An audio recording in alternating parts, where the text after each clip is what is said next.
Okay, and so before we begin the meeting officially, I just want to add, I mentioned this in an email to the Community Engagement Committee meeting members, but I wanted to add several agenda items. I said I had 2, but I'm going to be adding 3. So the first is actually, and the first one comes under updates. So the first one is an update on Esser 3 community input into funding process. So I'll be adding that at the top there under updates. The second is under, after we get through our action items, a standing item is always preparing content for putting out to the community through the Addison Independent. So I'll add that. And then the third item is public comment, which we have at the beginning of the meeting, but we'll also be at, we usually have it at the end as well. And I think it fell off of our agenda. So if okay with everybody, then we're going to add those 3. So we'll start with public comment, and I'll just say we've got a couple of people here who are new, so I'll just say a couple of words. Everybody is on Zoom. Sometimes we have folks when we're in person, so we just ask that everybody please keep yourself muted, and then when you're ready to make your comment, you can raise your electronic hand, and if I don't, we're a pretty small group, so if I don't see you, just feel free to speak up, but please tell us your name and your town. And then we just ask that you please be respectful with your comments so that they're not personal negative comments about any of our community members, staff, or students. So I'm going to just ask if there's any comment at this time.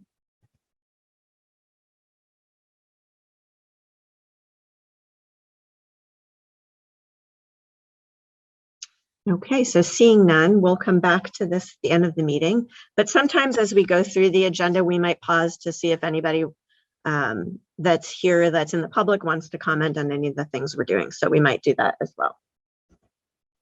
Okay, so the next thing is to approve the minutes from our November meeting. So if I could get a motion from a board member, that would be great. I so move. Okay, Sandy. And then a second. Second. Kristen, thank you. Okay, so all those in favor of approving the minutes from our meeting in November, please say aye. Any abstentions? Any nays? Okay, the meeting minutes are approved. All right, so we have a couple of updates. First is the update from Nate Levinson's group, summarizing both the work that they've done to date and also the output from the Community Input Committee meetings.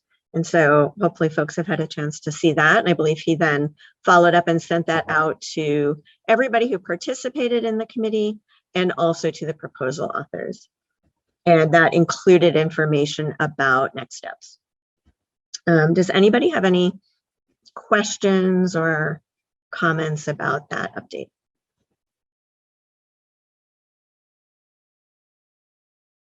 Okay. The next thing is the Merger Study Committee. They had a meeting last night, but we don't have the minutes to that yet. But they also had a meeting in early November where they presented, the main focus, I think, was on the transportation analysis presentation. So instead of including the minutes from that meeting, I just included a link to that presentation. And I believe it was after that that they had their community forum. I sat in on most of their meeting last night where they began talking about the input from the community forum, but they really were at the beginning stages of looking at that. So I wanted to be sure that this group could see the work that's happening around at least the transportation analysis, and then we'll provide more updates as they look through the community input. And does anybody have any questions or comments or thoughts on that update?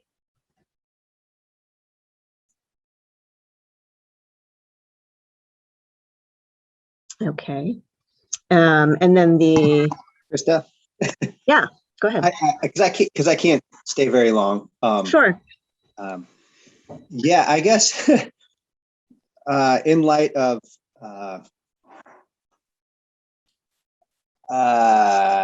just everything going on in our Mhm. district right now.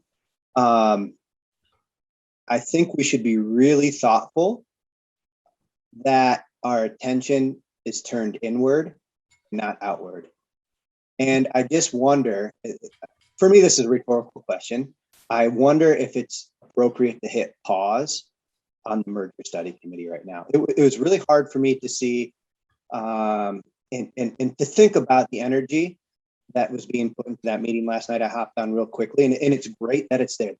We're there for the right reason. I just question the timing right now. And in thinking about, there's 4 board members and our superintendent and folks at the central office. And again, we're there for the right reason. We want to find the best solutions to challenging problems so that we can support all of our students to reach their full potential.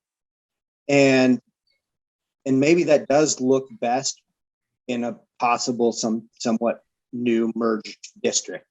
However, right now, I feel like in our district, our gaze, at least when I talk to people, it seems like it's not on our students and our teachers and our schools, that it's looking too far down the road. And I just want to be thoughtful around that. And I don't know what that could even look like or even mean. I'm not saying that's the community engagement committee, that's their point. It's just something I'm chewing on right now, that I'm really, I think we need to turn inward and be here now, not there then. And I think I don't know if that makes sense at all. I just think our focus needs to be, our energy, our attention needs to be on the ground in the day-to-day, at least for the next couple months. You know, definitely finishing out this year with the holidays coming up, and maybe even another year. And you know, as a community member, that's also a board member, that's a member of this committee. Like I wanted to get on last night to that meeting and just say, hey, like, in all fairness to our kids, I think we should just maybe hit pause right now. Not that this isn't a bad idea, not that people aren't there for the right reason, trying to do the right thing. I just really question the timing when there's one thing after another, unfortunately, that's unfolding in our school district. And so that's my 2 cents. I've got to hop off and have dinner with my in-laws, but thank you all for being there. And yeah, best. Thanks, Rob. Yeah, and I'm glad you brought that up, because I'm so in a million places at once, but I did really want to lead by just acknowledging what's going on, because I think that's really important to do. And so I'm glad you brought that up. This is a really, really hard time for a lot of people. And I think it's important that we acknowledge that and give space to that. So I'm really glad that you mentioned that. Could we just define what's going on? And you know, I mean, instead of just talking in generalities, just because I don't know. I mean, so we're talking about that Mount Abe had a couple things happen last week, obviously, a gun scare and a time where students were acting outside of the norms of the school, and faculty had a little bit of trouble shutting it down at first, and then addressed it with an assembly that then led to the gun threat, because children weren't happy with some limits being set by sorry, my dog is barking, by the people, the adults at the school. And that there's also, on top of that, some things that have come out since that happened that people feel like some people in the community feel like children have been allowed to, you know, go outside the rules, especially of discourse and what's allowed at the school over a longer period of time, making some people feel uncomfortable. And especially probably in the middle school. And then we had at Bristol, and people please add, so at Bristol we've had a small number of children who have large behavioral issues. And they also feel that at that school that, again, not enough was done over the past bit of time, several months, maybe more longer than that, to, help with that. And it created a climate at the school that people felt was, there were too many people acting out and not enough consequences for that. So that couldn't be stopped. So it's kind of the same thing going on at both schools. But is there anything else that I missed? And so the climate at both of those schools, people are saying, oh my goodness, we need to improve these too. And then we got some stuff from some other schools also, or from New Haven specifically, some information that there's some other children who are, they're struggling to contain and they're working on it. And so is there anything else? Because I think we should just define it and then, so did I miss anything? Krista, could I ask a clarifying question? Sure. Yeah. So Kristen, what happened, this past week and last week, which I think you outlined pretty well. And then there was the merger committee meeting yesterday. Were you asking if there was more in the merger committee meeting on a follow-up from Rob? I just didn't. So what I think, Rob, so just to put in I'm embarrassed to say that that's the first merger study committee meeting I've actually been able to make. So, and I thought it was a pretty good one. It was interesting to watch. It's a very organized, mediated sort of, they have a moderator who does their meetings. And it was interesting because they really are moving and getting information and really trying to make decisions on, do any of these things make sense based on their timeline? And so when I was watching, I was a little like, wow, they're really moving. And so I think that's kind of maybe what Rob is speaking to. But they're not making any decisions so much as they're considering a lot of information. And I think that's good. So I think that's what Rob was speaking to, Krista. It is interesting. It really the whole time felt like the horse before the cart. Or the cart before the horse, the other way around, because they're talking about, merger of high schools and middle schools and 7 through 12 and what would the transportation be for that? And what would be the governance model? That was a interesting thing. They were talking about creating one huge unified district of all the schools, including the elementary and the high schools versus a supervisory union. And it was just a lot of decisions they're making. I do believe all of them are very mindful that all of this is just them gathering information and just following the lay of the land as it goes. But my impression, that's what Rob's talking about there. And then because there's so much attention, which I think it's appropriate as board members that we do have to think long-term. So it's hard because we have so many short-term crises happening right now, but the long-term things also can't be ignored. So I'm trying to figure out, how do we balance that, right? How do we balance? We have to think of these long-term issues, which are affecting us short-term, as well. And I imagine the impression is, as a community engagement committee, it's very confusing. I have in my mind, because I'm at all these meetings, so I can kind of keep it sorted.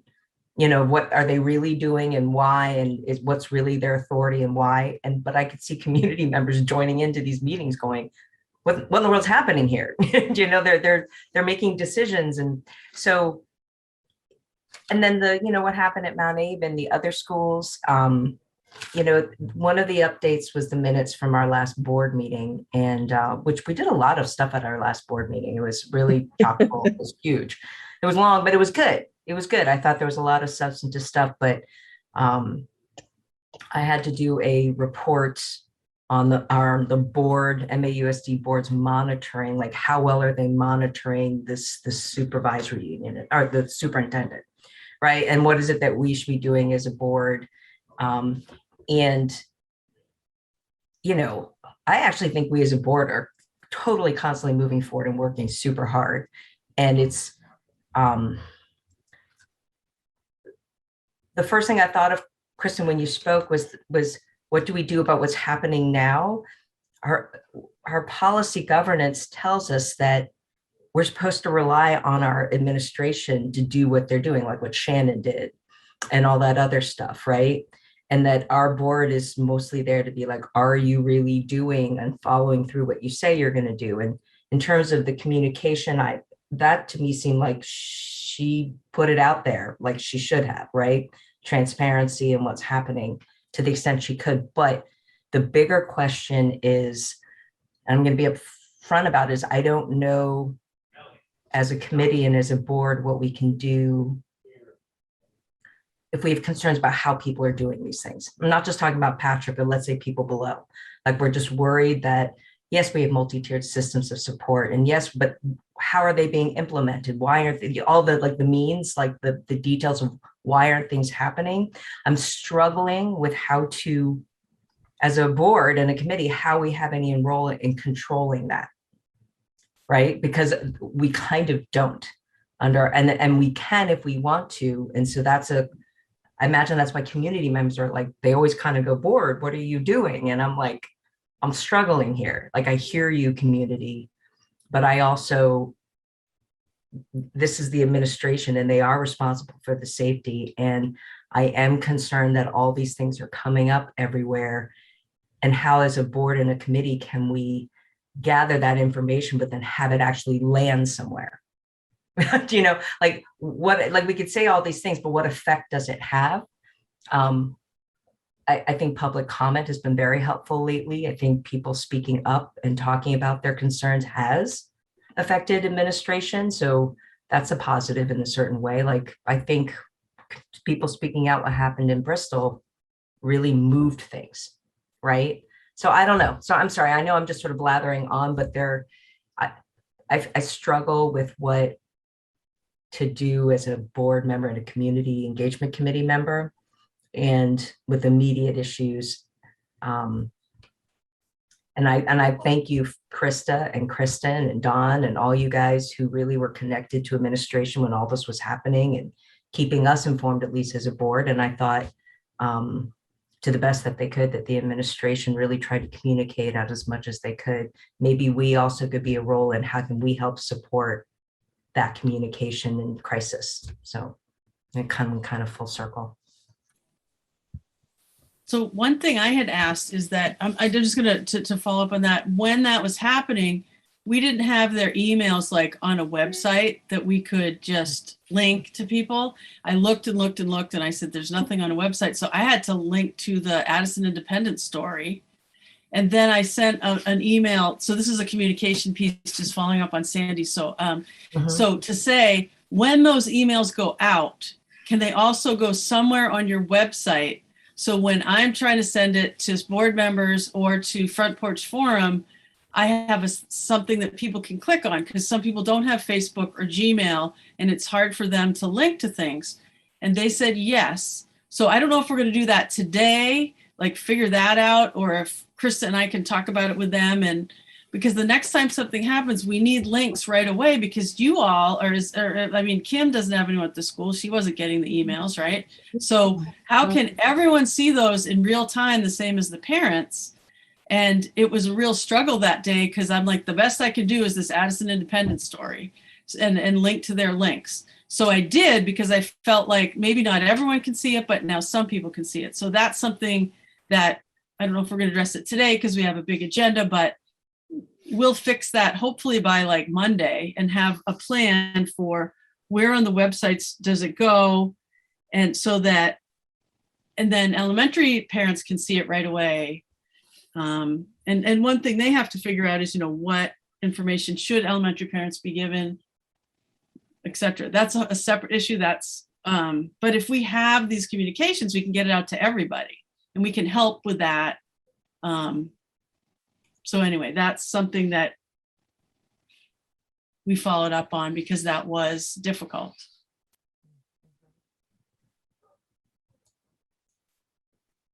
I just want to jump in and getting back to what Rob said, I think that I don't think that the process should be stopped, but I do think that the community engagement effort should be focused on the more inward activities and series of events that have happened, and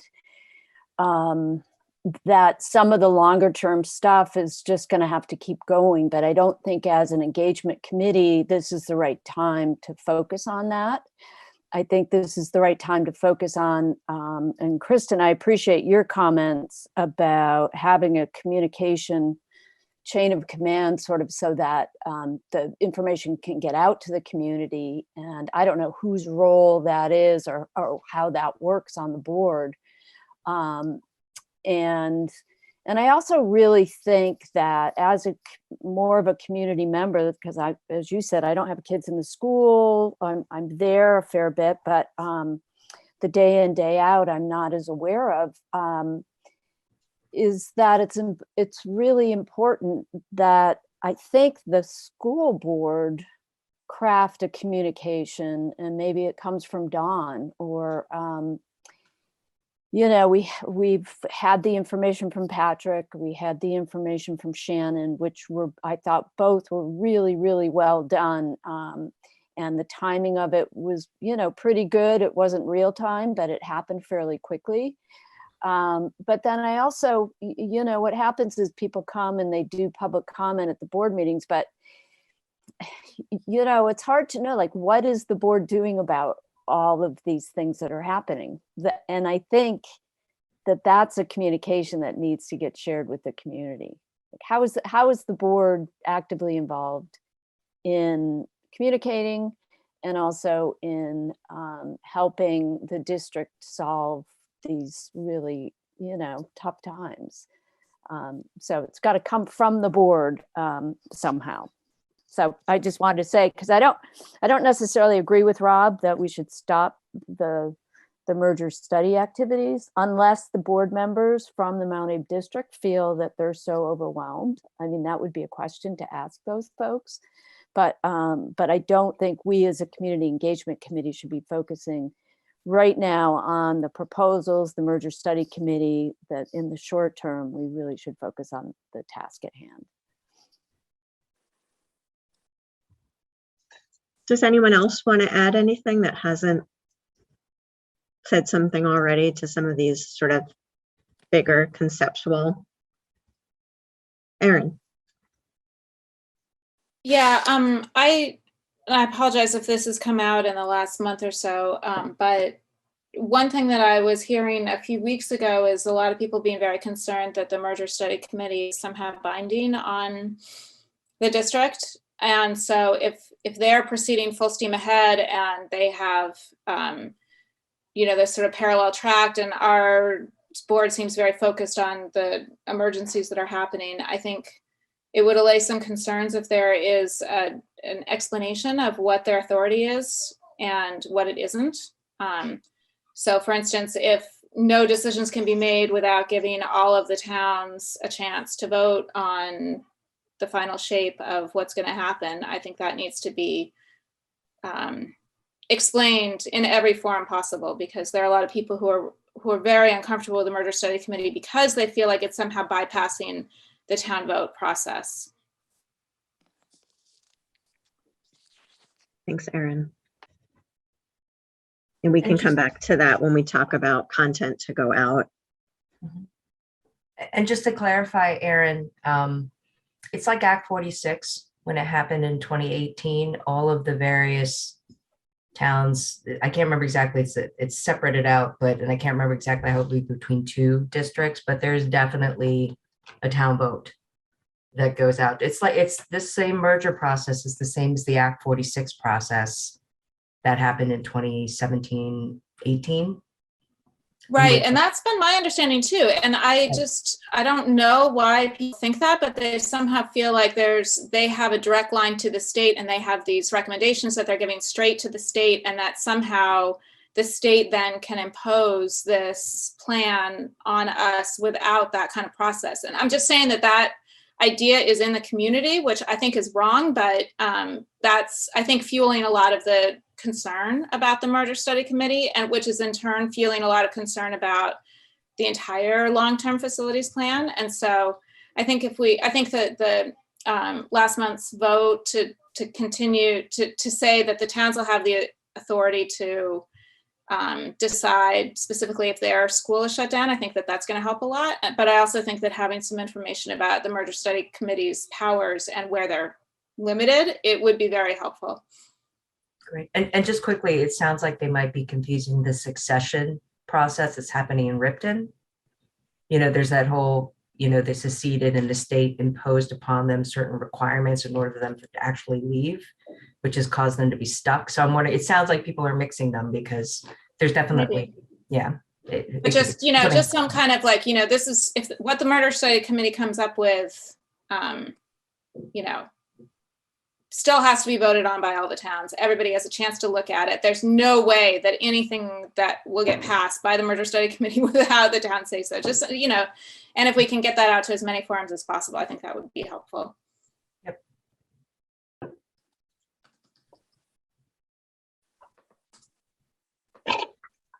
So a couple things that I just wanted to add in, and this is great conversation on a lot of different fronts.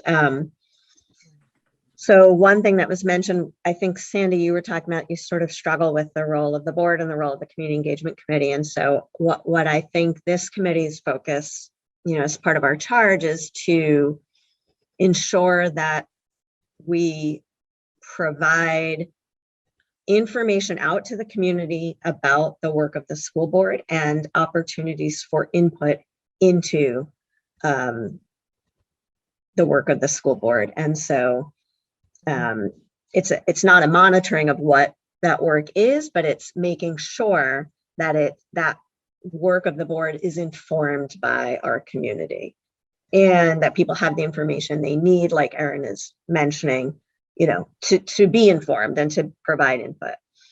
And one thing we've done is worked a lot on our communication processes, and Kristen has helped a lot with that. And I think something that's tricky is that we have board communication that we've really been getting a lot better at tightening up.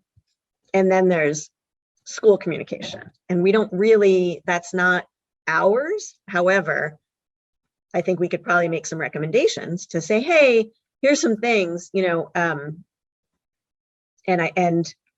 with the website links, for example, we shared with Patrick some feedback on places to put these different communications, but they do need to probably be separated out. Like this is school-based communication and this is school board communication. And here's where you find both of those. I think that because we've been able to focus as a committee, almost like a mini PR consulting group, we've been able to get pretty better, I should say, maybe not perfect, but better at our communication mechanisms.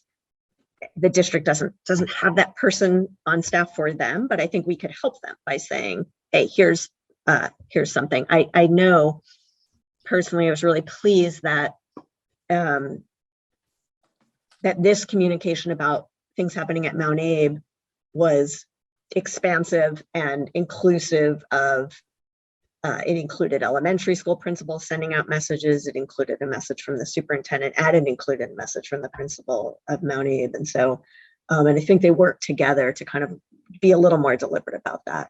And then I think, you know, Kristen especially was advocating for like, how do we then get this out? How do we help people get it out who might not be in that loop? I also tried to share those with this group.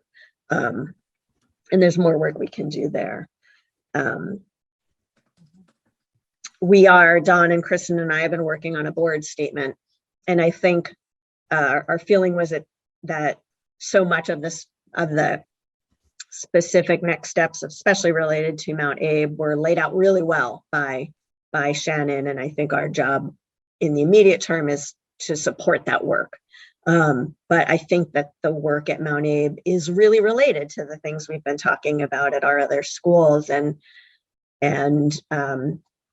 we have been unpacking at the school board table in some different ways. And we've been trying to figure out what that looks like, you know, whether it's examining our global policies around safety for students and staff, or looking at our systems for student support services. That work is beginning, but it's different than the on the ground work that I think our staff and our administrators are focused on. So what we might decide when we get to the communication piece is how we can figure out how to reiterate and translate for our community some of that some of those things that are happening. One thing I struggle with is we really are, the board is kind of like, not 30,000 feet, but we're at a policy level. But when stuff's blowing up, I think it doesn't feel good for folks to hear that we're looking at policies. So you kind of want to, like, I don't know, it's a dance. It's not easy, I guess is what I'm trying to say. But this is all really important feedback. And again, just also want to acknowledge the space we're in and how taxing this is for everybody. And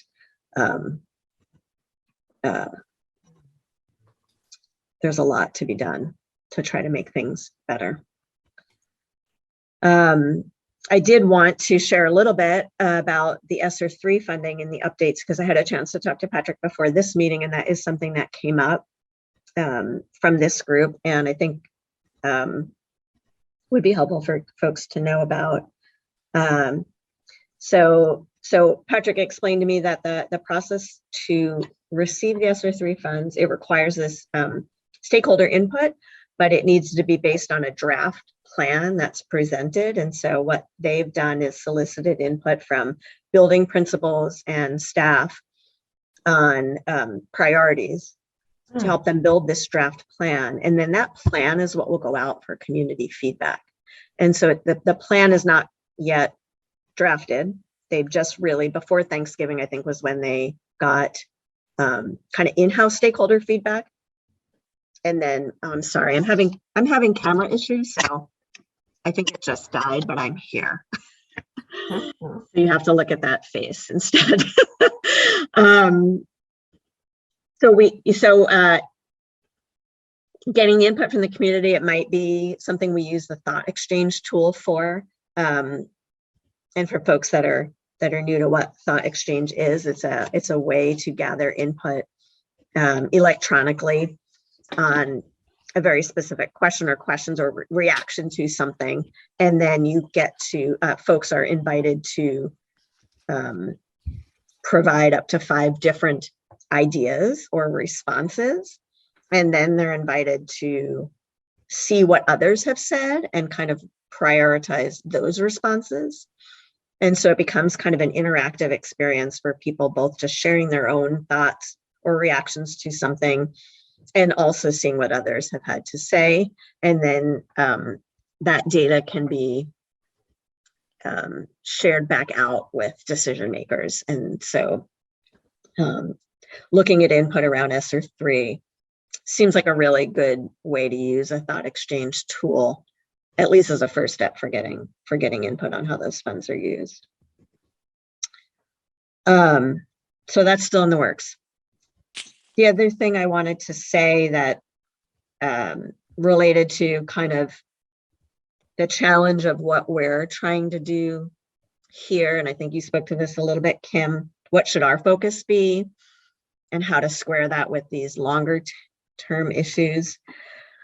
I really struggled with our agenda after everything that happened at Mount Abe, and sort of what should our work be. I also talked to Patrick because in the note, I think from Shannon and also from him, they referred to the planning of a community forum around some of the emergent issues that are happening.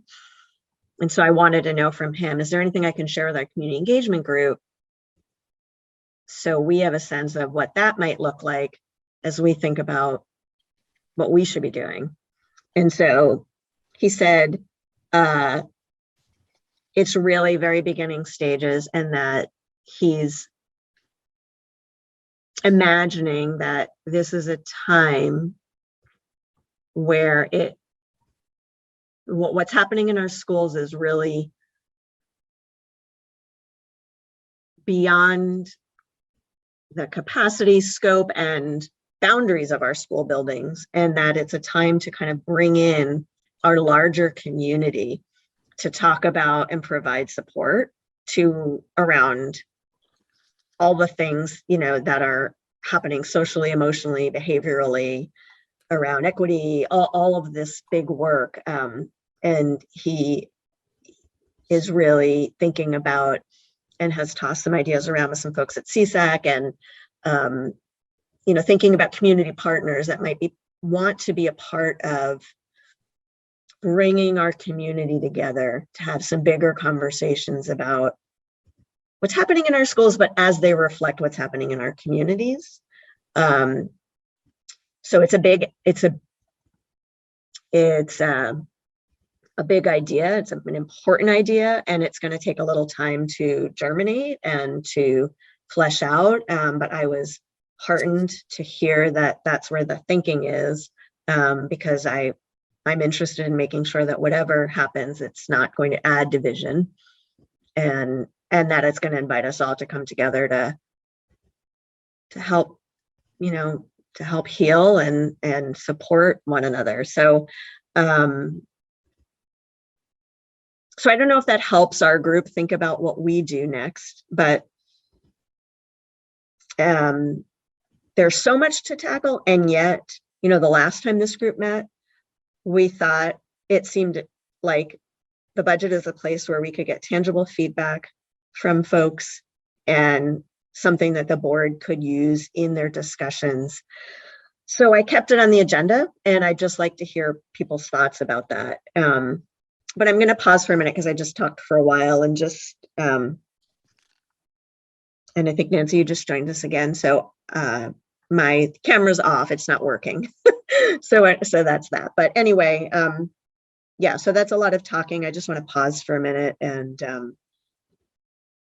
yeah, give people a chance to react to some of what I just said.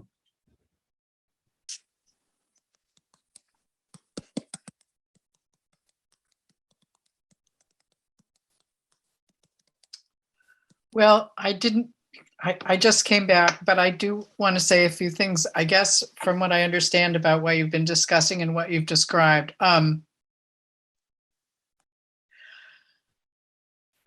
very heartened that there are plans that are being developed about supporting Mount Abraham, especially in working out the issues that have arisen most lately. And I would say that I think it's very important that the school district and the school administration be very clear about the position the school district has on anyone, kids or grown-ups, saying denigrating things about marginalized groups of people, and that needs to be very clear.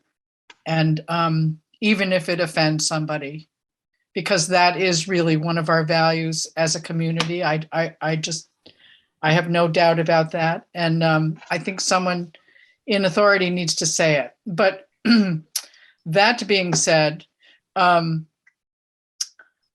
far as the budget goes, I think I hope that the board will have a chance to really dig into the budget in detail long before the deadline for signing the warning. And I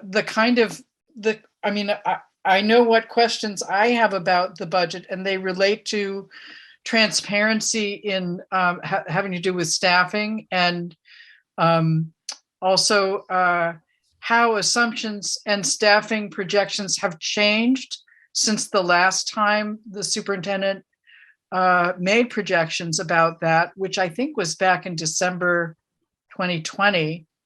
I just think so many things have changed since the projections that we last saw for the school year 2023, 22-23. So I have lots of questions about that, and I'm really eager to see the board asking questions.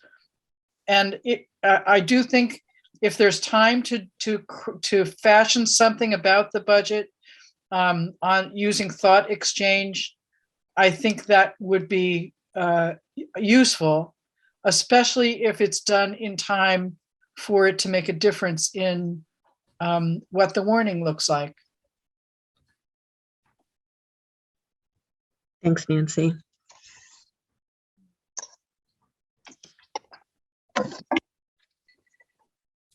What are other folks? Oh, I was just gonna say that one thing about and Nate's presentation 2 weeks ago now, I guess, or last week. It was a long week. I don't know if you saw that, Nancy, but he felt that the administration had a good,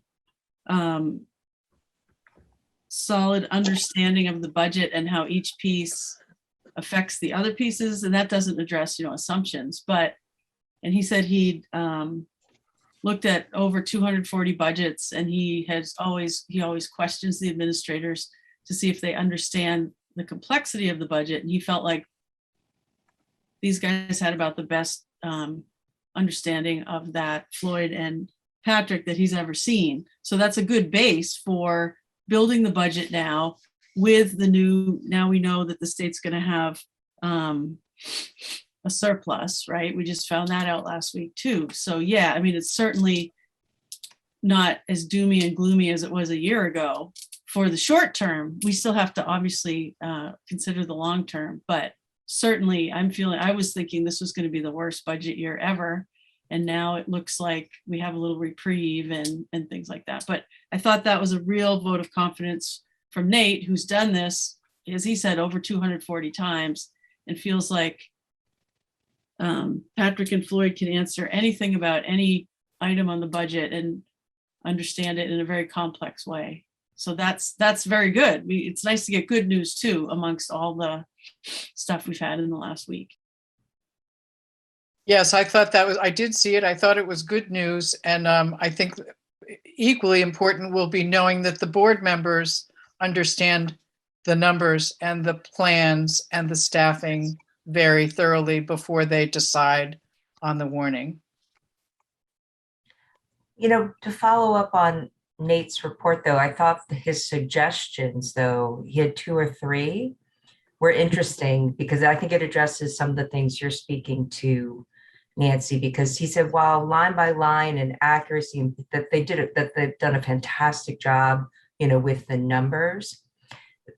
I think I was trying to find my notes on it because I had a little graph of what he wrote as his suggestions, though, that he's going to give to the superintendent and Floyd, is that they're not actually as transparent as they should be in terms of how they build their projections. So he said, well, this is really great. He actually said exactly what you're saying, Nancy, that you can't really figure out, though, how they got from this really great detail to this.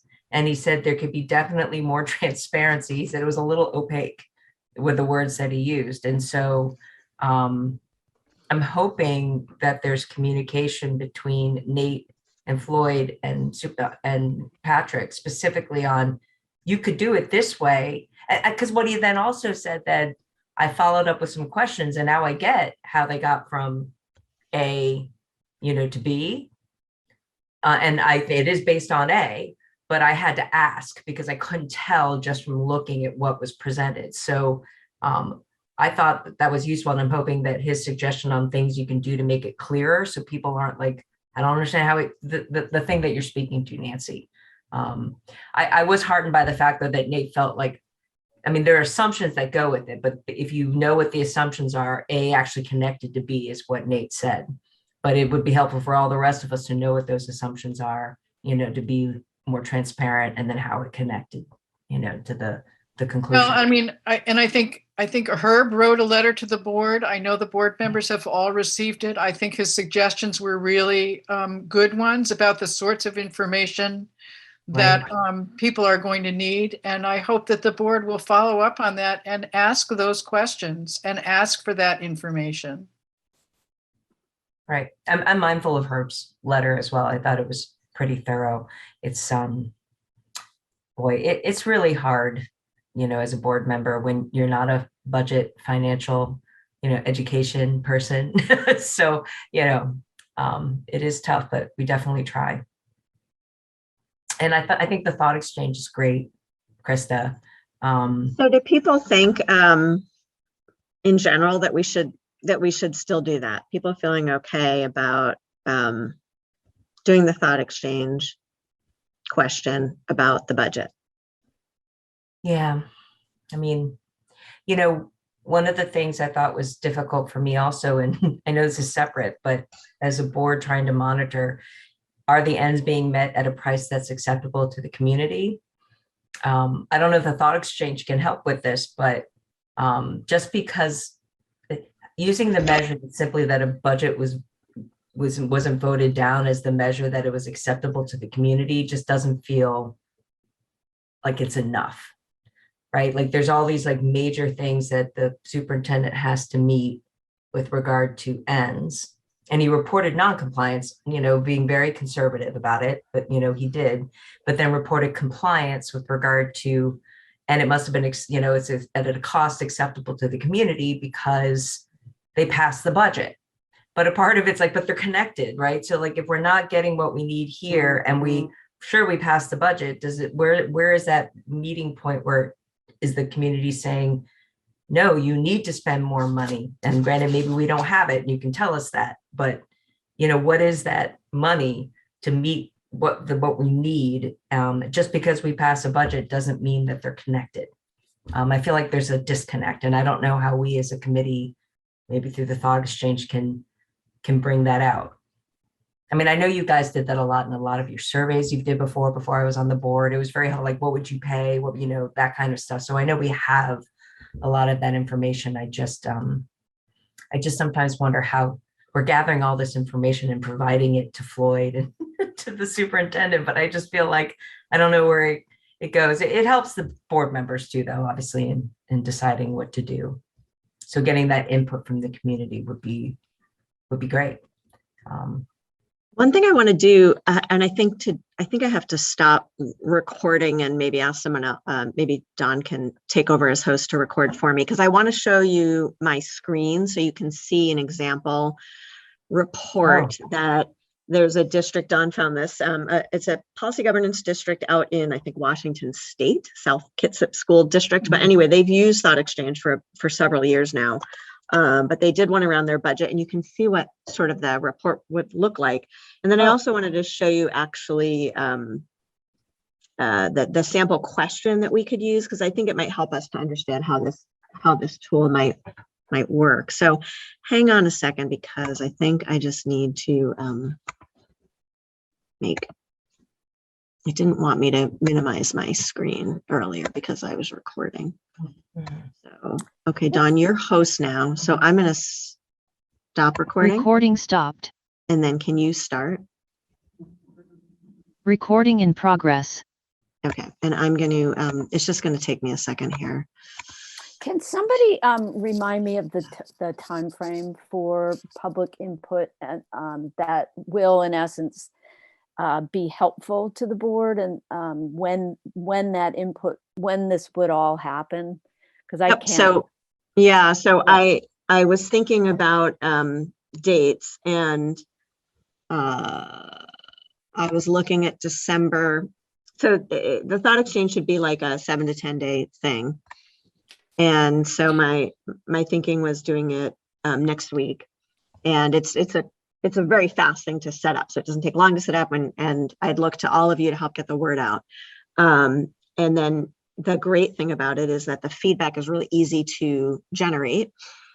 And then that would be prepared and given to our board probably for the meeting on the 20th of December. And then we would think about whether we wanted to do an in-person forum after that. And I was thinking early January.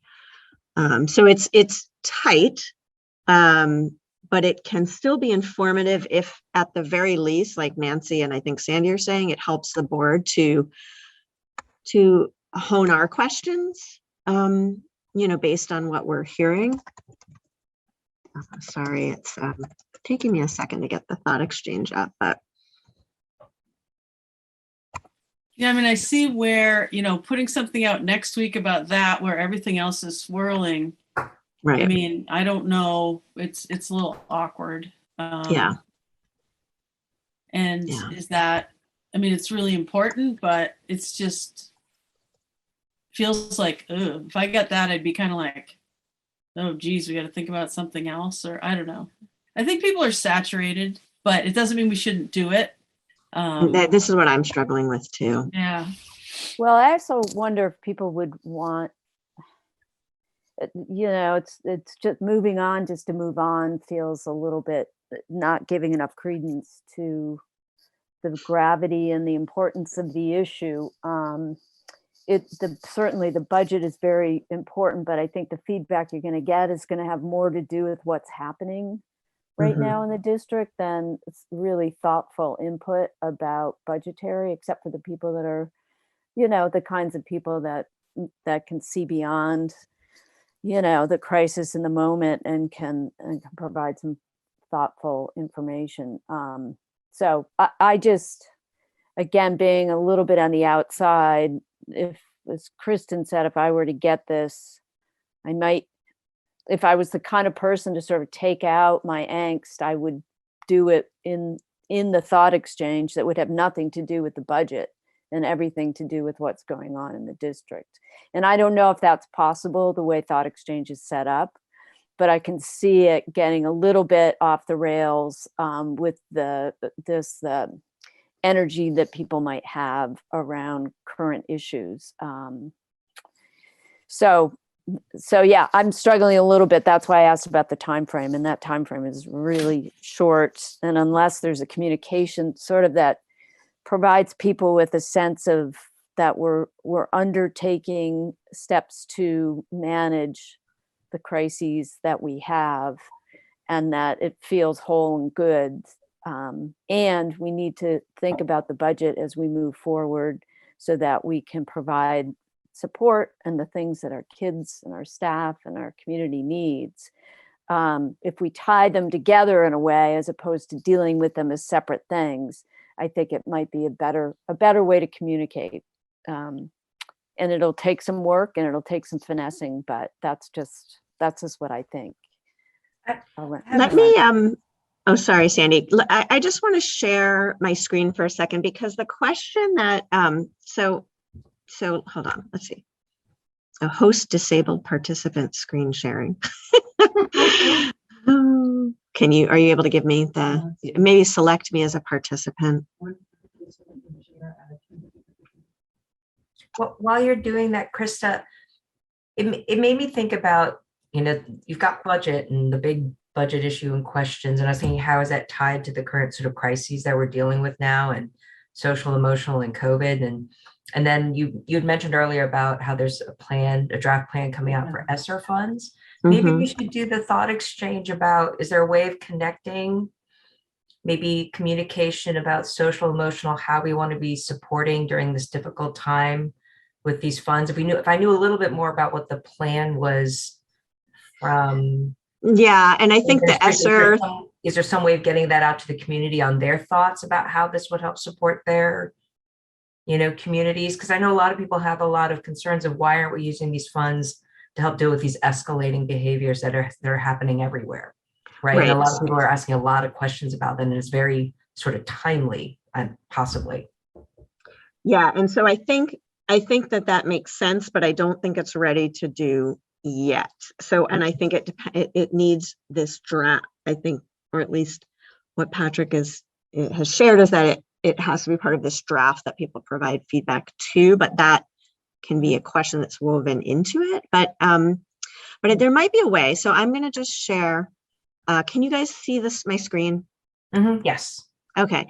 So Thought Exchange has this, they call it the studio, but it's like a studio of different potential topics. And it gives you example questions that you could pose. And this is one around planning and allocating your budget. And so the question that I put out to the board for feedback was this one that I'm highlighting. As we plan for the next school year, what are the most important things our district needs to think about in order to support all students?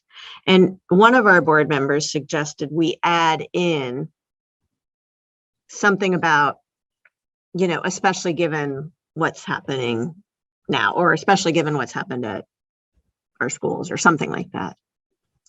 But my question is this a way that we might gather priorities from people that acknowledges the big and the small, all the things that are going on, that allows this to reflect that. And the other thing that you can do, if you see here where it says you can use participant groups to keep the conversations relevant. So what happens, so I would suggest we do this whenever we decide to do the thought exchange, whether it's now or later, but we can send them out to groups of people so that the conversations are germane to those groups and their thinking. And then the feedback that they reflect on is feedback they're seeing from other folks in those similar roles. And then when we get it as a board, we can merge it all together, but we can also disaggregate it to say, oh yeah, this feedback is particularly from staff, or this feedback is particularly from students, and so on. Well, So anyway, I'll stop sharing now. Or actually, I'm just I'll stop sharing for a minute and just see, just back to this question, is this a way to do this now? Does that change how people feel about whether we should do this now? It does for me. I mean, I can see, thank you for sharing that, because it is helpful to visualize how you could tie the two together. Again, sort of given the temperature of what's happening right now, we might not get as much thoughtful long-term feedback, but maybe that's really not important right now because there's a lot of people keeping an eye on that. And there could be opportunity for community input further down the road about longer term issues. But if the hope is to really get some feedback on the budget for next year, as long as we're acknowledging that, given all we know about where we are, what do you think are the biggest priorities for the district? In that kind of language, it does allow you to bridge everything. So I'd say yes, I'd advocate for that. I agree. I think, we may get a lot of people's angst, and we'll recognize it if that happens. But we also, I think people are, no matter how upset they are, it's always a good move, I think, to ask people to talk about what they believe and what they value. And especially if this is a tool, if I understand it correctly, that enables people to build on each other's ideas. I mean, Yeah. I don't see what the downside could be, especially if we want to reword the question so it acknowledges, or reword the preamble to the whole thing so it acknowledges that there's tough stuff going on in our district right now. And, I don't think it helps. It may be true, but I don't think it helps to say, and it's going on all over the country. I mean, what's important to people here is that it's going on here. And it's important to people here to know that we're going to work on it and try to make it better.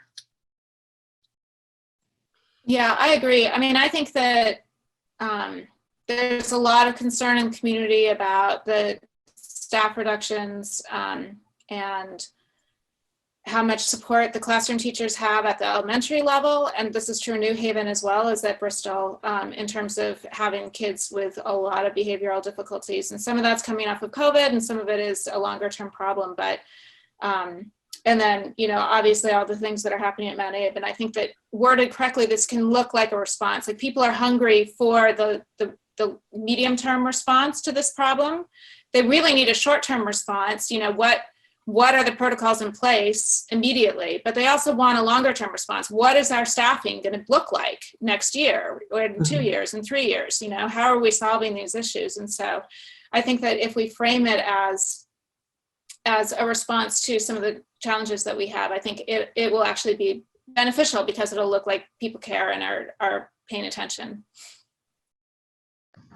So this is Liz, and I just wanted to ask if people had seen the posts about what's being done right now in response, as well as I believe they're planning a community-wide, so I assume 5-town forum for people to participate in, both focused around social emotional learning growth. Now that isn't planned, or there's nothing to put out about it yet. It's just something that they're thinking about doing. And I'm pretty sure it was in one of the releases. So maybe we should, the board should reshare all of the things that are being done at this very moment. Or, I mean, it sounds like maybe we have a little more work to do there. Thanks, Liz. Liz, is that the December 6th email that came out? Is that the one? I've gotten, my child is in Mount Abe, so it's hard for me to know what I got directly from the principal and what I got through there. So Okay. she's done an update every day. I'm pretty sure we got one yesterday and today as well, if I'm remembering correctly. We did get one today? Okay. Sorry, I'm looking.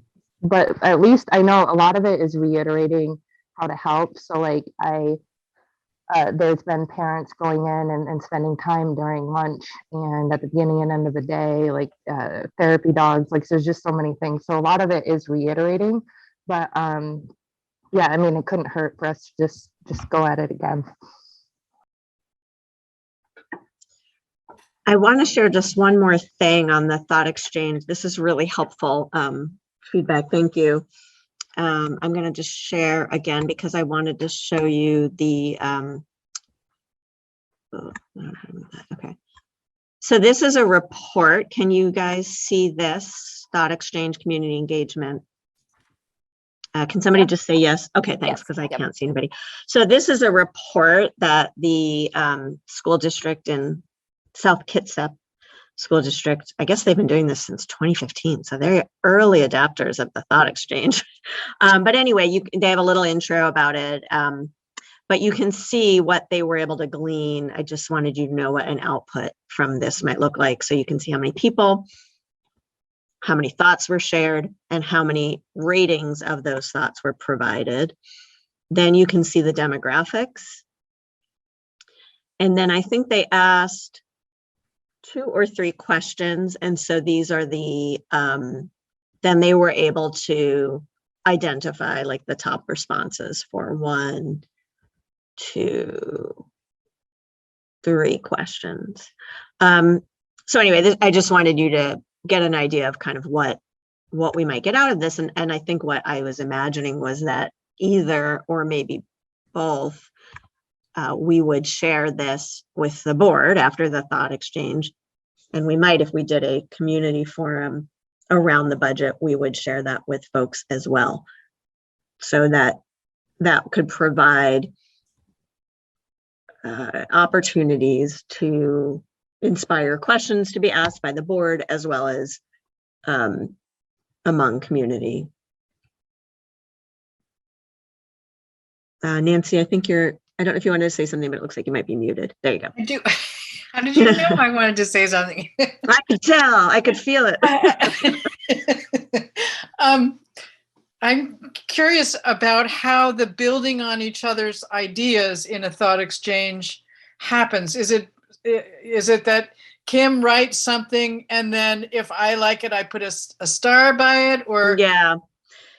Yeah, and I'm not smart enough to be able to recreate that in the moment right now for all of you, but I'll sort of talk you through it because I did a little demo. So you first are asked to, in response to a question or questions, generate, I think, a minimum of like 3, maybe 5 ideas. So you put in your responses. Yeah. And then it says, now go rate at least 10 of these other responses. And so a response that somebody else wrote will come up, and then you give it a certain number of stars. And so at the end, those with the most stars, I think, come to the top. I can't recall if you then can go back in again. I mean, you could go multiple times to the thought exchange and respond multiple times, but in your actual single session, I don't know if you can go back after you've seen what anybody else has said and add to that. I think it's like you share your thoughts, you rate other people's thoughts. And do you rate, and- I mean, do you see everyone else's thoughts before you rate any of them, or are only a selected group put up for you to respond? We talked about this and now I can't remember. It's okay, Krista. I mean, I'll be yeah. fascinated to see how it works, and of course, we'll be able to, the board will be able to analyze the results in relation to how it was, what were the logistics of how it worked. Right.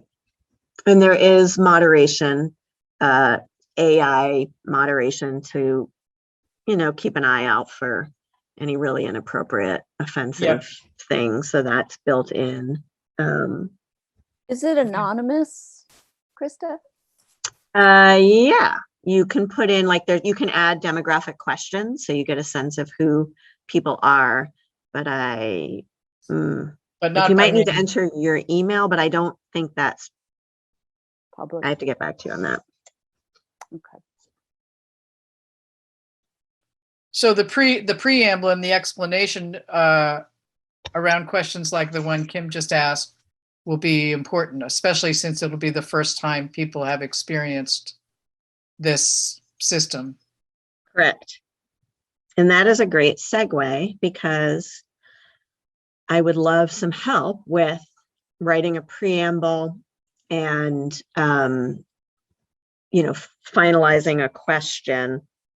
I'd like this whole group to agree to help spread the word about it if we decide to do this, because really the more people, the better. And that just makes for a much more robust experience. But if anybody is willing and able to look at, one thing I was thinking about when we were talking about providing context, I was thinking, the budget is really a very tangible way the board can ensure that support is in place. And so this is relevant, actually, now that I think about it, this is a relevant question to ask people if they understand how that fits in. So anyway, I think that's context we can share. Yeah. And I think we're not going to not do a budget just because, any complex organization has, I think Erin said it really well, Right. short term, which might be a crisis, medium and long term. And so that's why I also think, I don't think we should shut down the committee, but I think we should get information out, as also Erin mentioned, about clarity about their power, so to speak, or what. So in our next communication, certainly to address that. Yep. But yeah, to say, wow, there's a lot going on. We still really want your input on the budget, which now might be informed, but more through a lens of what's been happening in the last month. Yeah. too. Yeah. One question that I have in relation to timing and the whole budget process is, it looks to me like the board has a December 20th, 30th meeting that isn't a facilities meeting, which surely will be about the budget. And then it looks to me like there may be one other board meeting focused on the budget that isn't facilities, unless the board decides to lay on some additional meetings. And We have been adding a meeting or two in the last few years, Nancy, for the budget stuff. So there's a history of. So my understanding, that's great news, Kristen. My understanding though is that so far the board has given the superintendent a budget target, but there's been no other board conversation about the budget.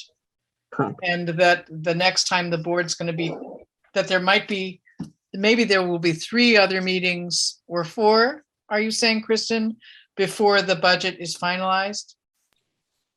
We've added at least one the past couple of years. I'd have to go check that out. And I think, are we gonna be discussing that next week, Dawn? I think we're going to have a weird echo because Dawn and I are in the same physical space. So maybe do you want to tell me, Dawn, and I can Pass notes or something. What do you got for us? So we will talk about it not next week, On the 20th. on the 20th. Yeah. Right, and that's the other thing that it is. Yeah, so Nancy, I just wanted to let you know too, and it'll be on the calendar and all that. We were scheduled to have our regular board meeting on the 28th, but because it's over the break, the board agreed to move it to the 20th. So on the 14th is a meeting that is designated facilities, although I think that agenda is still kind of being fleshed out. But the 20th is our regularly scheduled board meeting, and we will be talking about the budget again then, and we may find ourselves adding another time, but I don't think we've decided that yet. So what I was thinking is this thought exchange, if we ran it next week, we could have the results to bring to that meeting on the 20th. And then if we did a forum, that might be able to happen before the meeting at which we warn the budget, which would be done, looking at you, is that the 25th of January? Because Right, yeah. and it may be that there's another board meeting in between there around budget, but for now, I know for sure the 20th and then the 25th. And so we could have this opportunity. I'll just throw it out now that January 12th, I was thinking as a potential actual forum. So a couple opportunities for input, couple opportunities for the board to talk about that input. You're still muted, Nancy. Sorry, There you I go. guess I would just also say that given that schedule, if the board members have particular information that they want the superintendent to address as he's building the budget, it's going to be really important and only fair to ask him for it like on the 20th of December, sooner rather than later, because he's going to need time to put new information together. And if people ask him for that very late, he won't be able to do it and the board won't get the information. Yeah.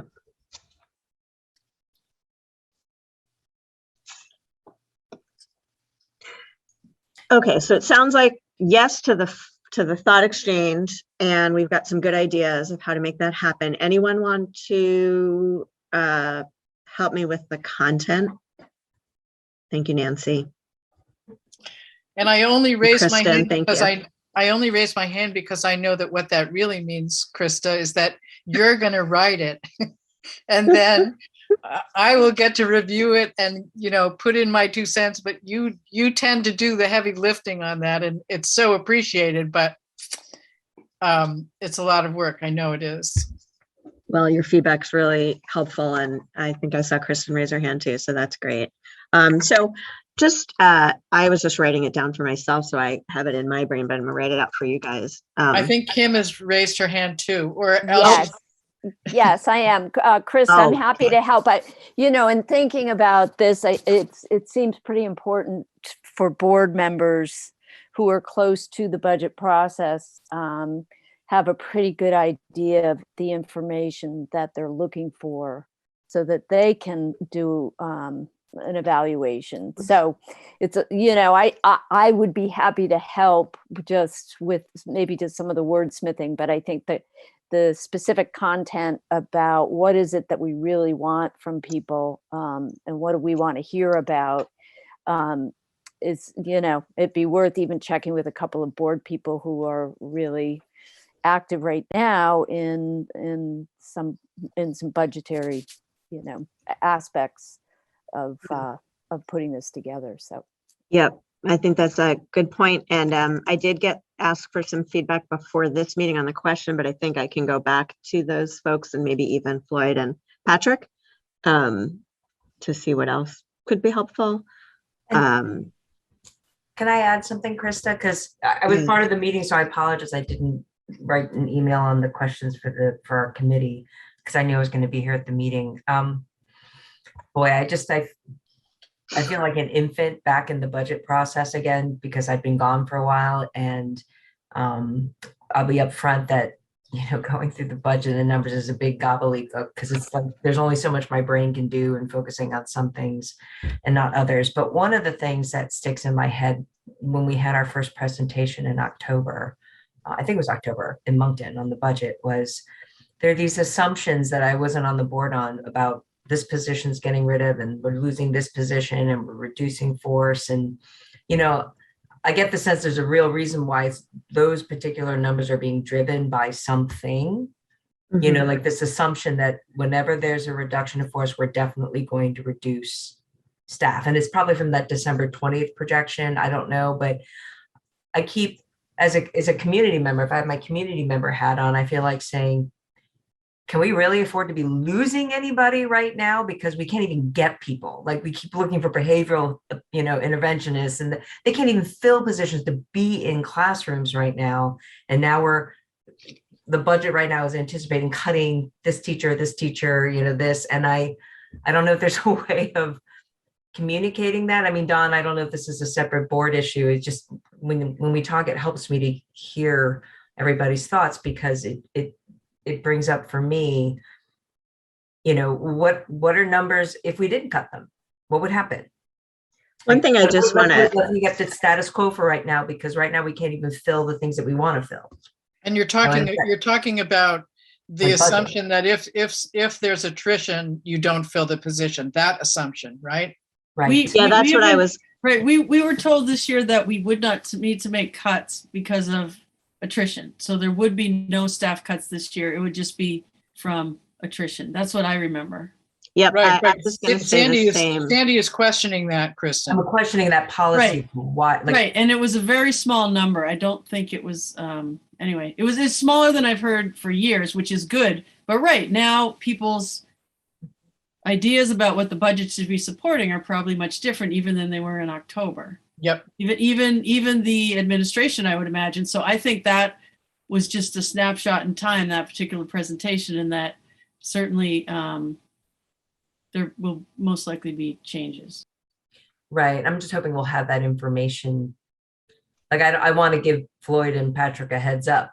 Like, I agree with Nancy. It's really hard, and we only have these meetings here and there. And I guess I have to figure out a better way of communicating. I should send you more of those agenda things, maybe, Don, or just pass it along to say it's definitely something I'm interested in as a board member, to say staffing is an ongoing problem right now, you know, across, you know, here for sure. We can't even fill these positions. So, and to look at those assumptions and what are the numbers. And I imagine community members are interested in that as well. And so I know I'm bringing this as a board member, but also when you guys are drafting the thought exchanges, maybe something out there as well. I'm not really sure what Chris says, so I know I'm putting a lot. Yeah, no, one thing I was thinking about was whether it's helpful to have to ask Don if we should communicate to all board members to be thinking of their questions specifically about the budget, you know, in advance of the 20th, or, you know, bring them on the 14th and they can be answered in or whatever it is. But I think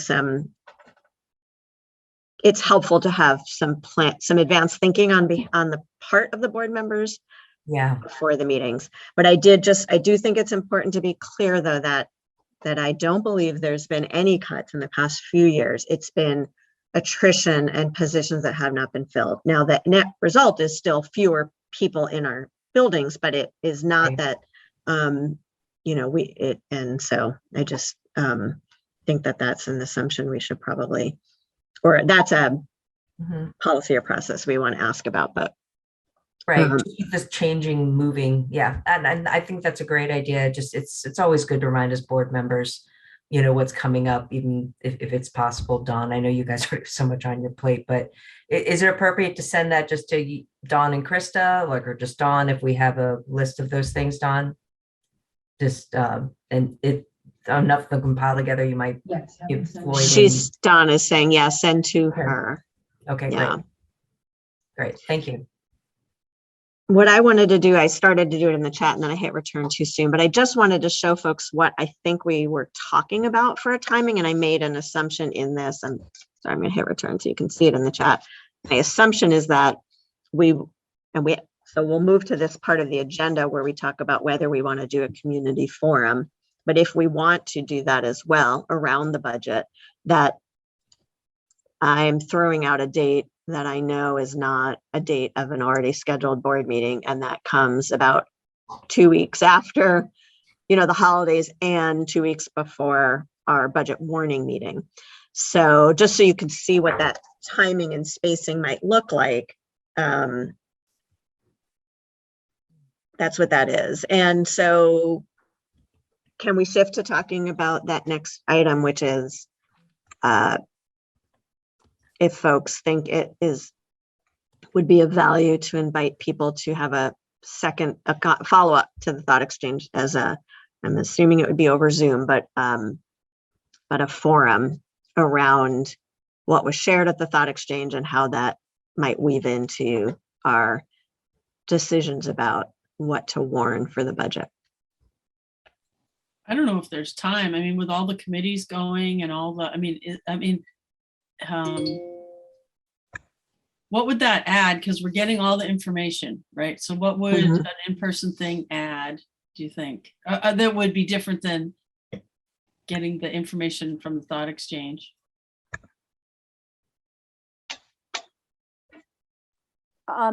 Would you share the information that came out of thought exchange at that kind of thing? I mean, the one thing is people would provide their input, but to have a better idea of how the community, Yeah. what the community provided. And it could also just be a presentation, as opposed to is that what you're talking about, or where you would actually have people actively participating? Well, I mean, there is a required informational meeting before the vote in March. So that is a place where, that's a presentation on what the budget is and theoretically why. But I think it's a valid question. If we have a forum on the 12th and the warning has to be set on the 25th, is there genuinely time to make any adjustments based on what people have to say?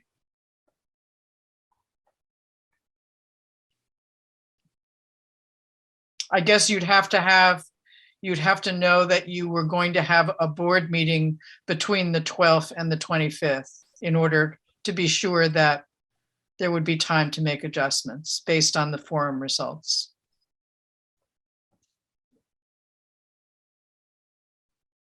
And do we, I'm going to look to Kristen on this because I feel like you have a lot of good info about how we've done the budget process before. Did we usually do that information meeting? We do it after we warn the budget, right? Like we do, is it at our annual meeting or? Yes. I guess I'm No, we've done it before. as before well. and after, yeah. We've done it like early December, like the 13th. Early.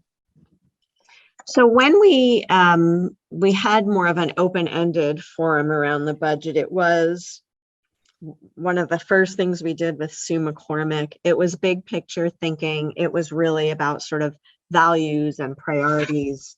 And then, and it was a chance to come together and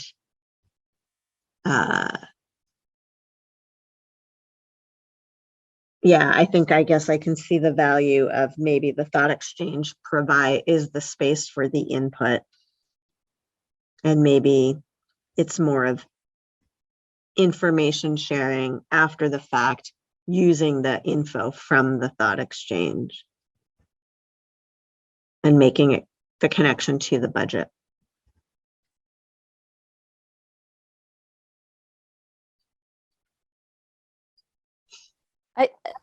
I think having a forum is a way to let people know that they've been heard, as long as there can be sort of specific tie-in, I think, from the input to the actual construction of the budget, which could mean a lot of work to look at the thought exchange data and then, putting it into a framework so that people could understand how that community input made an impact. And I think that's really the goal of this committee, right? That's what we want to do. I mean, we want to gather input, we want to share information, but I think what's most important is we want to share with people that the fact that their input had an effect on the outcome. So, so I think from that perspective, it's a good idea, but as long as at that point, we've sort of taken the information that the community has given early in the process, and that's what provides it. And it's sort of, that's where the opportunity for input exists, is early on. I agree. And just to add to what you've said, Kim, I mean, a forum on January 12th could be an opportunity for the administration to describe not only how the draft budget, at that point it'll be a draft, how the draft budget reflects what was learned through the thought exchange, but also how the draft budget reflects key questions that board members asked during budget development meetings. You know, because I think the board's questions are really important, and the board needs to really reclaim their responsibility to understand the budget and to make sure it reflects what they want the budget to do. Just to backtrack a little bit, I think policy governance has left the board with a misunderstanding that developing the budget is the administration's responsibility and not theirs. And really, it's a joint responsibility, and the board needs to seize it and show, and the administration will be able to explain how the board's priorities and key questions shaped the budget. I think that would be fantastic. And it would be an opportunity for the community to see that the board is asking penetrating questions and having a real oversight role, which is something, again, that I think people are really seeking, and want to be reassured that the board is asking really hard question, having a thorough analysis of all of the ins and outs of the budget and the reasons there, you know. I mean, people are also hungry to know that principals had a key role in shaping the budget. And I'm not saying principals would necessarily be called on January 12th to speak about the budget, but it would be important for the administration and the board to explain how the principals were involved and what was key input that the principals gave that's reflected in the budget.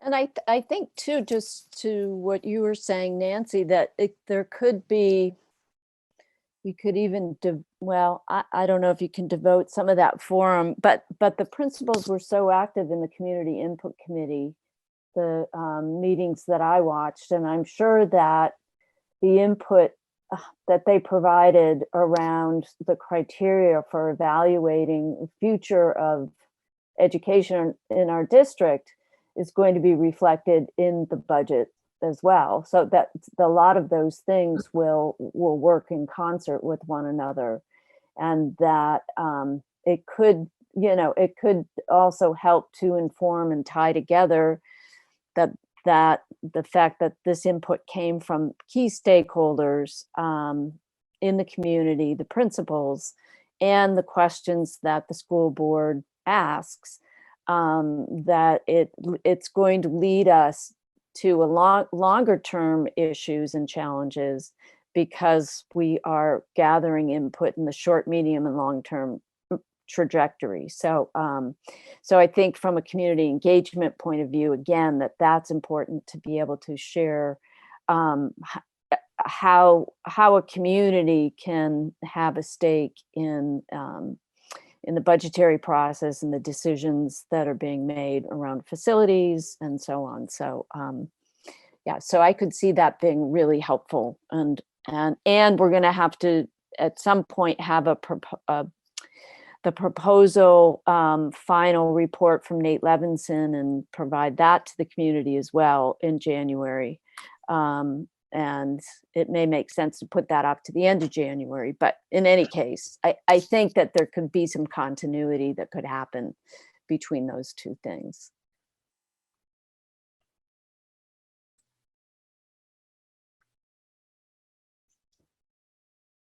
So it sounds like we're leaning toward yes on the 12th, and that's a way to demonstrate the ways in which the feedback from the thought exchange and the board have been incorporated into the budget, and that information can also, further the process before we vote to warn the budget. So that's great. That's really helpful. So that January 12th date is the one that I targeted as a potential open window. There really are no open windows, but it's one that was like cracked a little more than some of the others. And so maybe, I don't know if forum is the right word for it, but it's a community something. Yeah, right. I think that's a good point. And so again, I'm going to ask this group to help get at least a couple people to attend that.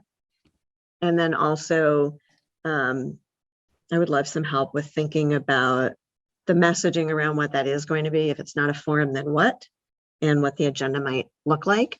And I'd love to be able to share that with the board in enough time for them to give it the kind of, what we usually do here is we make recommendations in the board. I think the board is in agreement with doing the forum and doing the thought exchange. But anyway, it'd be great to just let them know what the plan is so that they can all fully get involved as well.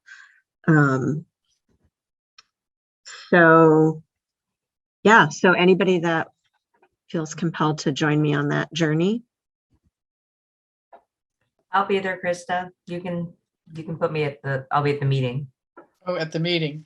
Yeah. Will you help me think about how to set the tone for that and what it might look like? Yeah, absolutely. Awesome. Thanks, Sandy. Mhm.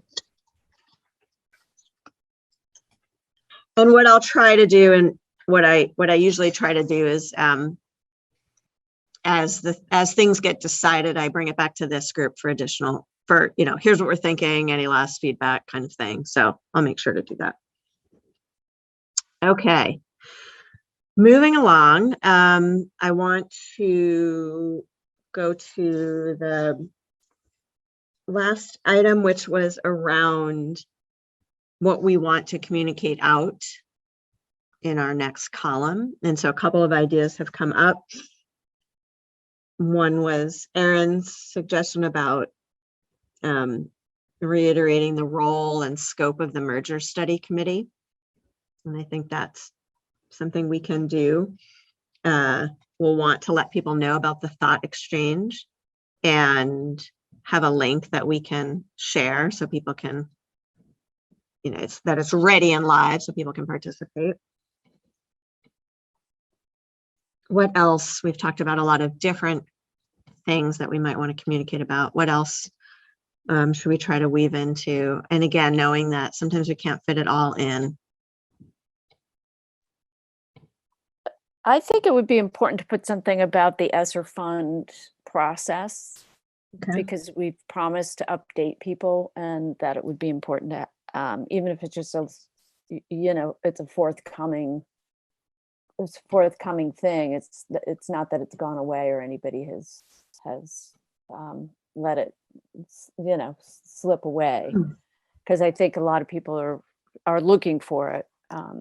So just a small something, if we can't get information by next week from Patrick about how that's going to work. Yeah.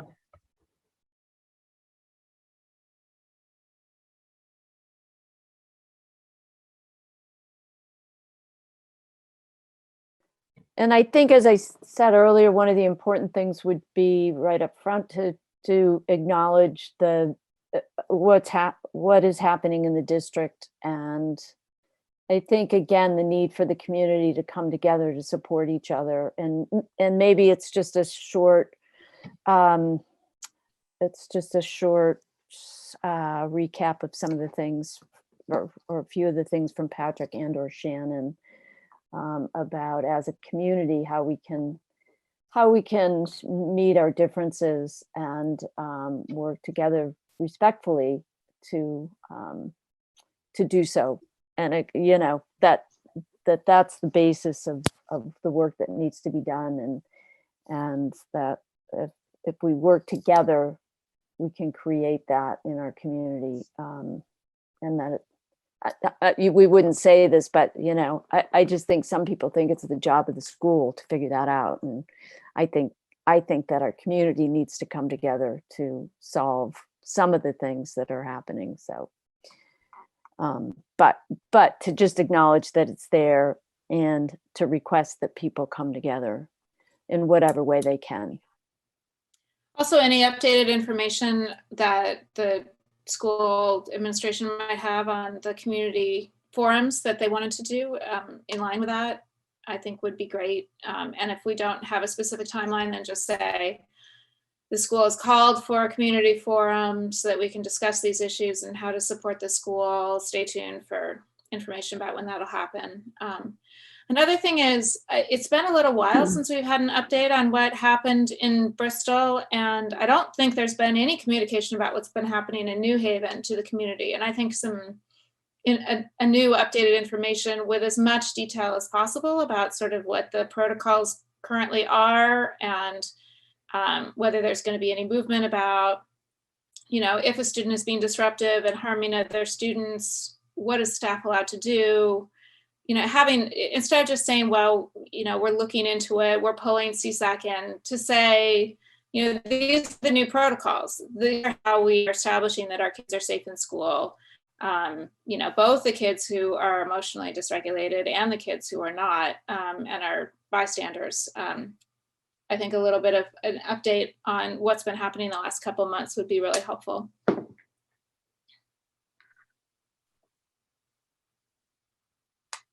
So the principals had come to our meeting last week and done just that, pretty much.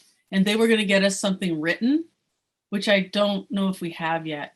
So we can ask on Tuesday, where that's at. We had asked for just like a synopsis of, because they essentially each took a piece from each level to talk about what they're doing and what the protocols are and things like that. So once we get that written piece, and I don't know, Dawn, have you, I don't know, it might take them a little while to get it together. It's just been a week. Yeah, I don't think we've seen anything yet. I think the information that they shared at the meeting was so helpful, and it was very, I don't want to say dense. There was a lot of information shared. And so I think that's why I wound up just like attaching the minutes to our meeting, because I wasn't sure how to really summarize all of the different things that were shared in a way that would do them justice. We did ask for that, but it hasn't come yet. And I think it has been a week. And I think that also sort of speaks to the challenges, which I mentioned at the beginning, that responding to everything that's happening and then figuring out how to communicate it well. It's just an ongoing task that can be challenging, but I think we can probably figure out some way to share something. And I think watching the video, term. I think watching the video of the meeting is the only way to completely replicate it. But right. There's probably some way we can ask for some sort of overarching summary that's lacking maybe a lot of the rich detail, but at least, references some of the things that are happening. I think it would be helpful, and also just an explanation that there is a protocol and it has been explained, and a link to where people can look if they want would be helpful too. Okay, thank you. Yeah, I know. What do you think about the need to say something in addition to all the very important things you've been describing that I think need to be said? What do you think about who needs to say, whether it's the community engagement committee or the board or the administration, who needs to say, and doesn't someone need to say, that much as we need to come together as a community to help students learn how to disagree and argue constructively, at the same time, it just seems much as we need to do that, we also need to make sure people understand that it's never okay to treat people disrespectfully because of their color, their sexual orientation, or anything else. I mean, it's not okay, you know? And I guess I'm not hearing anyone say that. So, I think it did. Oh, sorry, go ahead. no, I was just Kristen. gonna say, in the board statement that we're working on, and I'm not sure, I couldn't deal with it today, I was at work, but I think we addressed that, I think. Or we can address Yes. it more strongly, but yeah, tolerance is not an option. I mean, intolerance is not an option, tolerance is the way, and exactly. But I think in our board statement, we do, or we could even amp that up. And I didn't know what we were looking at as a time to get that out, but we were so, but no. So I'm just wondering, in the statement that might go in the paper, whether that's a place where it can be said clearly. I mean, Yeah, I absolutely think we can say that in this. But Nancy, I don't know, I was just trying to pull it up, but I'm pretty sure that was pretty clearly stated in one of the notes from Shannon as well. And it is clearly stated in what we're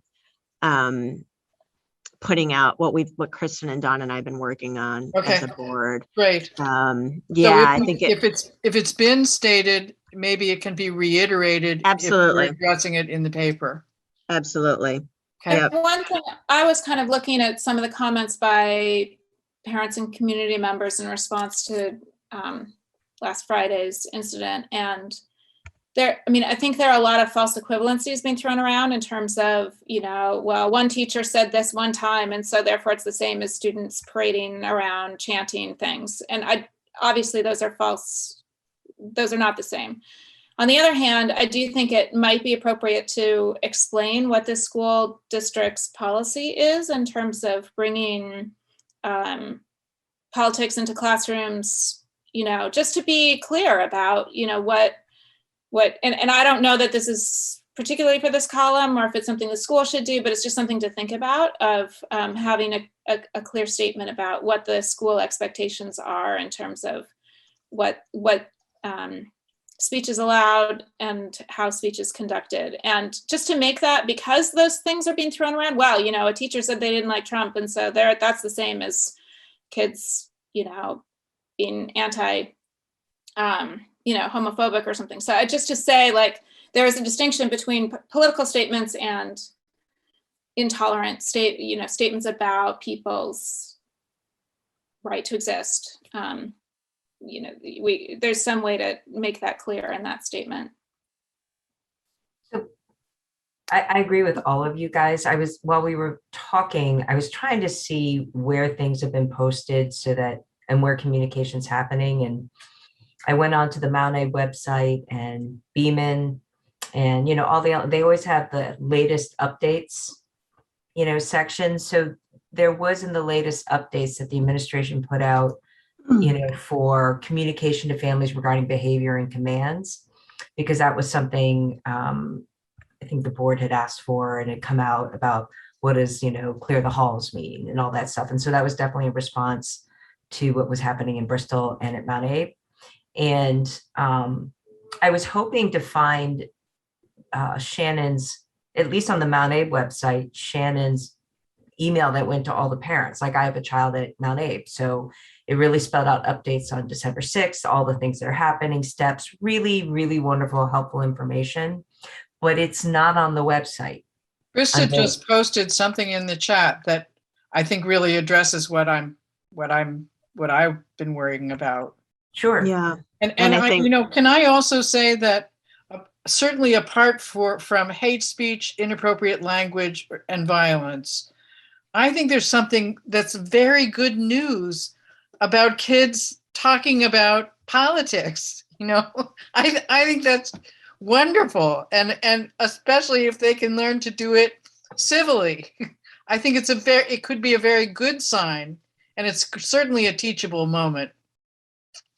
I would just share that Liz and I both sit on the community council at Mount Abe, and we had a meeting yesterday, and Shannon was the warden, the principal was just talking about how, whatever it is we do in our schools, it should be moving us toward growth in a positive way, and that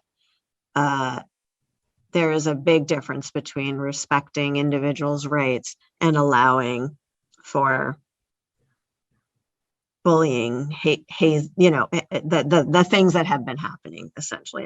And she was just saying that that's a very clear line in her mind, and that's something we all need to really be thinking about. So that was good for me to be reassured about, but I think we do need to, I think it can only help to add that messaging in whatever the board says and whatever comes out in our column.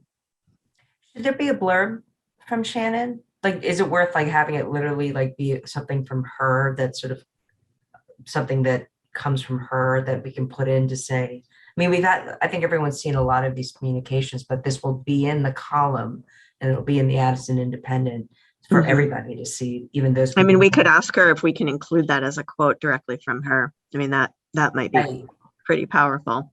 Yeah, and then it's from her and sections of what she might like to craft. I think that would be really great, because I know it was very helpful when I saw the email, right? And I think it'd be great for the whole community as a whole to be able to see that as well. And from her, it mattered to me that it was from Shannon. It really did. Yeah. I think I agree with what Sandy just said, and I also, not to get too far out there, but it's important to note too just what's happening at a national level about people disrupting school boards, school things that are happening in the schools, and that there can be an effort from people in the community due to other agendas that they have to add fuel to a fire like this, and to be aware of it. And we had somebody post something on our town forum, and then some community people talking about, well, they should just take down the Black Lives Matter flag. It's this fueling this conversation about intolerance, which is happening at the national level. And we're not, it would have surprised me 6 months ago if somebody had said, well, it can happen here. But, I don't want to be naive and to think that there aren't people that actually feel that that's part of what they need to be doing is disrupting and fueling that conversation. So it's something we need to be aware of and mindful of, and putting a strong statement out, I think, is letting the community know where our district stands. And it's important to be there. And I think that's what I was saying at the beginning of this meeting, is that's got to be a message that's really clear right now. And at the same time, just to pick up on what you just said, Kim, we've got to be careful not to overdo messaging on this issue, because it could fuel, something we don't want to fuel. Yeah, I had a chance, I think I mentioned earlier, to talk briefly to Patrick about his ideas, again, very infant stage ideas of this community forum. And, just sharing when I read that there was going to be a forum, I had an immediate reaction about how it could go sideways fast, and how to really make sure that it was something that would not cause more harm and divisiveness. And so I think that's really important, that we want to be responsive in a really mindful way. I think it's also really, something I've been talking to my own kids about is that particularly when it comes to kids, there's behaviors that are really separate from who they are. And these kids are just hurting everyone. It's not acceptable or excusable, but it's behaviors that come for a reason. And I think, that's part of the work. So anyway, it's a lot to unpack.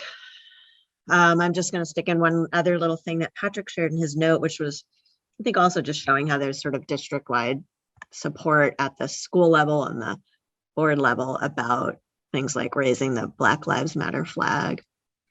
I think it's just, good to remind folks in our community of where we stand on these issues. So, anything else that folks want to share that's on their minds before I see if any of our guests want to say a few words?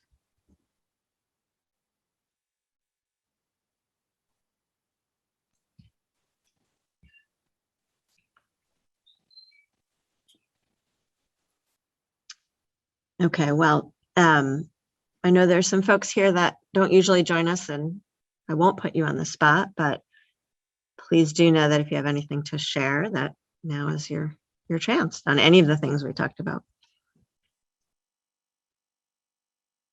So if you do want to make a public comment, you can just unmute yourself or raise your digital hand.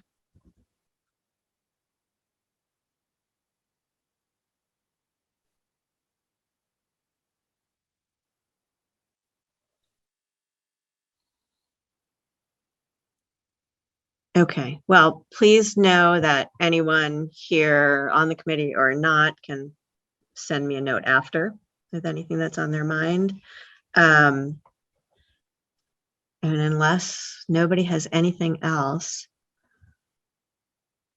I'll just say thank you, as always, for being in this group and for the honest and genuine dialogue. And yeah, it's always, you can't see me, sorry, but I like seeing you.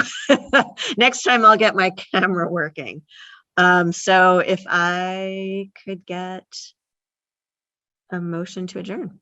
Sandy, great. And Kristen, will you second for us? Great. All right, all those in favor of adjourning at 7:56, please say aye.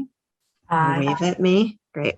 All right, thanks everyone. We'll be Krista. in touch. See you soon. Thank you. Thanks to you all. Thanks, Krista. Thanks, everyone.